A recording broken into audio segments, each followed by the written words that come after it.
Малко по-късно аз написах стихотворението "Носталгично" на Петя, в което изразих своята болка от загубата на това лъчезарно момиче. Малкото момиче с лунапарка, влюбено в морето и дъжда, с песните си детски и недетски, с кестеновите очи, дето виждаха това, което ние, възрастните, не умеехме да видим. Малкото момиче не дочака смуглия си принц, не пожела песните си светли да допее и като снежинка се стопи.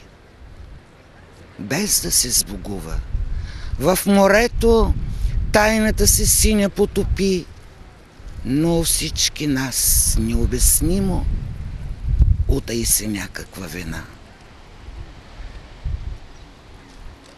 17 пролети земята черната си пазва, скръбно скри, с вятъра прегърната душата, дълго, дълго над Бургас кръжа. Няма го момичето и само песните му ласкави щурчета все звънят, в кръвта ни утаена впръскват хиляди невидими светулки. Слушам ги и вярвам.